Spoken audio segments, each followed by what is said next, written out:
여러분 안녕하세요. 여러분의 상속 고민을 한방에 해결해드리는 도담절세소의 장희선 세무사입니다. 여러분, 상속세라고 하면 왠지 무겁고 무섭기도 하고 우리 집 재산이 얼마 안 되는데 꼭 신고를 해야 되나 이런 고민도 드실 겁니다. 그리고 만약에 신고 안 하면 어떻게 되지? 이런 생각도 드실 텐데요. 오늘은 상속세 신고와 관련돼서 모든 것을 제가 정리해 드리겠습니다. 저만 믿고 따라오세요. 우선은 상속, 부모님이든 누구든 돌아가시고 나면은 제일 먼저 세무적으로 제일 먼저 해야 될 일은 사망진단서를 발급받고, 그리고 장례 절차를 이루고 난 장례 비용 영수증을 챙겨주셔야 됩니다. 사망진단서는 추후 세무 관련돼서 행정적인 세무도 그렇고 행정적인 절차 때 필요하기 때문에 조금 넉넉하게 받아주시는 게 좋고, 그리고 장례 비용 같은 경우에는 영수증이 없더라도 500만 원까지는 비용이 공제 가능한데, 봉합비라든지 여러 비용을 더 챙기시면은 1,500만 원까지 공제가 가능하니 꼭 챙겨주시기 바랍니다. 그리고 저희가 우선은 이제 돌아가시기 전에 혹시나 부모님이 아프신 경우에는 효도를 한다고 병원비 같은 경우에 자녀분들이 결제를 하는 경우가 많은데요. 세무적인 측면에서는 그거는 좋지 않은 방법인 것 같습니다. 세무는 부모님에게 지원해드린 병원비 같은 경우에는 자녀분들이 공제를 받을 수가 없어요. 다른 절차를 통해서 공제를 받으실 수는 있지만 기본적으로는 받지 못하고 한다고 생각을 하시면 되기 때문에, 최대한 부모님들이 재산이 있으신 경우에는 부모님이 병원비를 결제를 하게 하는 것이 좋을 것 같습니다. 그러면은 상속 기준 금액 자체가 줄어들기 때문에 상속세가 당연히 줄어들겠죠. 그리고 나서 우선은 이제 1개월 안에, 돌아가시고 나서 1개월 안에는 사망 신고를 하셔야 됩니다.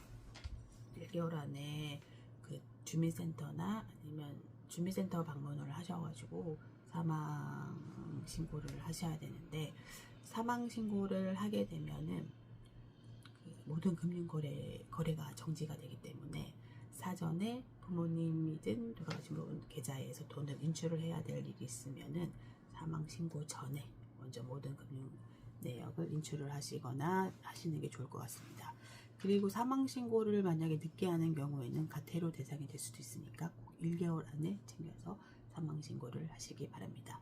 그리고 사망 신고를 하시려면 아까 말씀드린 주민센터를 방문을 해야 된다고 말씀드렸는데, 온라인도 가능하지만 주민센터에 방문하셔서 기본 등본이라든지 이런 기본 서류도 발급받으시는 게 좋을 것 같아요. 그리고 사망 신고를 하면서 신청을 할 수 있는 부분이 안심상속 원스톱 서비스를 신청할 수 있습니다. 안심상속 원스톱 서비스는 고인의 재산을 일일이 찾아다닐 필요 없이 한 번에 조회를 해주는 행정 서비스인데요. 행정 서비스 지원을 해주는 내용은 뭐가 있냐면, 금융 내역, 돌아가신 분의 금융 계좌라든지 보험이라든지 주식 모두 휴먼 계좌까지 다 조회가 됩니다. 그리고 국세나 지방세 납부를 해야 되는 경우가 조회가 되고, 그리고 토지나 건축물 등 모든 땅 건물 소유 현황이 나오게 됩니다. 그리고 자동차, 국민연금, 사학연금 같은 내역도 알려주게 됩니다. 이거는 신청을 하고 나면은 이메일이나 문자로 결과를 알려주기 때문에 사망인 관련돼서 상속인 중에서 행정 절차를 조금이라도 제일 잘 하시는 분이 이거를 신청하시는 게 좋을 것 같아요. 왜냐면 문자라든지 이런 내역을 그냥 잘 모르시는 분은 그냥 넘기기 때문에 못 챙기는 경우가 많거든요. 그렇기 때문에 행정적으로 잘 아시는 분이 지금 원스톱 서비스 신청을 하시는 게 좋을 것 같습니다. 그리고 한 가지, 모든 내역이 조회가 된다고 생각을 하시면 되지만 개인 간의 채무는 조회가 안 되기 때문에 이거는 별도로 확인을 하셔야 될 것 같습니다. 1개월이 지나고 나면은 1에서 3개월 안에는 우리가 부모님이든 돌아가신 분 재산을 받을 것인지 말 것인지 결정하는 상속 포기나 한정 승인 절차를 진행을 하셔야 되는데요. 상속 포기는 상속인이 지위 자체를 포기하는 것입니다. 내가 포기하면은 그 빚이 다른 후순위 상속인에게 넘어가기 때문에 가족 전체가 이거를 연달아 신청을 하시는 게 좋고, 한정 승인은 상속받은 재산을 한도 이내, 받은 한도 이내의 빚을 갚고 나머지는 없애지는 방법이기 때문에 전문가들이 가장 권장하는 방법입니다. 이걸 조금 더 쉽게 설명을 드리면 상속 받을 분이 3명인데 2명은 상속 포기를 하는 거예요. 그럼 나머지 한 분이 이 재산을 받아야겠죠. 받는 대신에 한정 승인을 하고 빚까지, 재산 중에서 빚까지만 받고 이걸 포기하게 되는 겁니다. 왜냐하면 이 한정 승인을 안 하게 되면은 내가 포기를 하게 되면은 계속 대를 위해서 넘어가게 되거든요. 형제 그리고 조카 모두 넘어가서 결국은 이 빚이 돌기 때문에 세대에서 돌아가신 분 자녀든 어느 한 세대에서 끊어주는 게 제일 좋습니다. 그리고 나머지 4에서 5개월 차에는 저희 이제 세무대리인을 통해서 상속세 신고를 하시는 건데요. 상속세는 저희가 보통 금융거래 내역을 제일 중점적으로 보고 있습니다. 금융거래 내역에는 돌아가신 분의 모든 내용이 다 담아져 있겠죠. 왜냐하면 돈이 들어오고 나감으로 인해서 이분이 평생 어떻게 사셨는지를 볼 수 있는 방법인데, 그거 외에도 저희가 금융거래를 보는 이유는 사전에 증여 신고를 하지 않고 자녀든 다른 분에게 증여한 내역이 있는지를 같이 검토를 하게 되는 겁니다. 예전에 뭐 예를 들면은 손주가 대학 가거나 뭐 결혼할 때 그냥 큰 금액을 주시는 경우들이 있는데 뭐 그때는 안 걸릴 수 있습니다.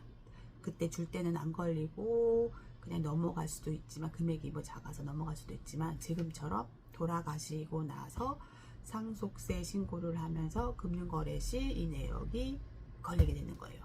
그러면은 증여세는 기본적으로 10에서 50% 세금을 내지만 이게 가산세가 더 무겁습니다. 만약에 그 1억을 증여를 했는데 그 자녀분한테 그냥 세금 신고 없이 1억을 증여하게 되면은 5천만 원을 빼고 난 5천만 원 기준의 10% 500을 세금을 내겠죠. 근데 여기서 납부 불성실 그 무신고 가산세가 붙게 되면은 더 많은 세금이 납부를 해야 되기 때문에 이때는 사전 증여가 있는지 없는지 검토하는 작업이 제일 중요하게 됩니다. 그리고 나서 이제 금융거래 내역이 조회가 되고 나면은 부동산과 관련돼서 저희들이 있으면 감정평가를 받던 기준 그 감정평가 실거래를 적용을 하던 이런 평가를 해서 상속세 신고를 하게 됩니다. 그 재산이 높지 않은 경우에는 뭐 기준시가를 적용을 해달라고 하시는 분들이 많기는 한데요. 저희가 혹시나 이 증여 상속받은 재산을 추후라도 양도하실 생각이 있다면은 지금 가액을 좀 더 높게 산정을 하셔서 신고를 하시는 게 유리합니다. 양도는 아시다시피 파는 시점에 받을 매매 금액에서 취득 금액, 지금 같은 경우에는 상속 가액이 되겠죠. 가액을 뺀 나머지 차액이 양도 차액에 대한 세금이기 때문에 지금 상속 재산을 좀 더 높여서 신고를 하셔서 취득 금액을 높이는 것이 훨씬 유리하십니다. 그리고 나서 저희가 6개월 모든 절차, 상속은 이런 계좌나 부동산 그리고 이런 재산에 대해서 상속인끼리 어떻게 분배를 할지 이런 협의하는 절차도 중요한데요. 이런 협의 절차가 완료되게 나면은 저희가 그 상속세 신고를 6개월 안에 완료를 하게 됩니다. 그러면은 이제 6개월 안에 상속세 신고가 완료를 하게 되면은 상속인별로 받은 세금에 대해서 납부를 해주시게 되면 됩니다. 그거는 상속인은 받은 재산을 전체 상속세에서 상속인들이 받은 재산을 한도로 상속세 납부를 하기 때문에 재산을 많이 받으신 분은 좀 더 부담이 높고 그 작게 받으신 분은 부담이 좀 낮을 수 있는데, 이거는 혹시나 추후에 그 서로 간에 납부가 좀 부담이 된다고 하면은 그 연부연납을 신청하셔서 하실 수도 있습니다. 연부연납이라는 거는 그 돌아가신 분이 재산이 부동산 같은 현금화를 시킬 수 없는 재산이 많은 경우에는 상속세는 많이 나오지만 당장 납부할 세금이 없는 경우에 그 국가에서 이 담보로 부동산을 담보로 해서 납부하는 금액을 최장 10년까지 연장을 해줄 수 있습니다. 근데 이 연부연납은 다 되는 건 아니고 이 일정한 요건을 갖춰야 되는 거고, 모든 상속인들이 이거를 동의를 하셔야 되고, 이거를 상속세 신고하면서 신청서를 세무서에 제출을 하면 세무서에서 검토를 하고 승인 여부에 대한 연락이 오게 됩니다. 저희 사례로 저희 그 의뢰인 중에서도 부동산 가격이 너무 높아서 세금은 납부를 하실 수 없었는데, 이 연보연납 신청하셔가지고 10년 동안 이 세금을 납부를 하셨어요. 그래서 너무 고마워하셨던 것도 기억이 나네요. 그래서 상속세는 부담이 되지만 세금을 조금이라도 작게, 뭐 결국 종족 작점은 세금을 내는 건 동일하겠지만 매년 부담할 수 있는 세금이 줄어들 수 있는 방법도 있다는 걸 좀 알고 계셨으면 좋겠습니다. 그리고 이제는 제가 뭐 간략하게 설명을 해드리긴 했는데, 사랑하는 가족을 떠나보낸 슬픔 속에서 복잡한 세금 문제까지 마주하게 되는 과정이 결코 쉽지는 않은 것 같습니다. 하지만 상속세 신고는 단순히 숫자를 기록하는 일이 아니라 부모님이 읽어오신 삶의 흔적을 정리하고 그 가치를 가족들이 소중히 이어받는 과정이라고 생각합니다. 오늘 안내해드린 6개월의 흐름을 잘 기억하셔서 소중한 자산과 가족의 인연을 모두 지켜내시길 진심으로 응원합니다. 오늘 내용이 도움이 되셨다면 구독과 좋아요 부탁드리고, 구체적인 상담이 필요하신 분들은 댓글로 연락처 남겨주세요. 여러분 힘내세요. 감사합니다.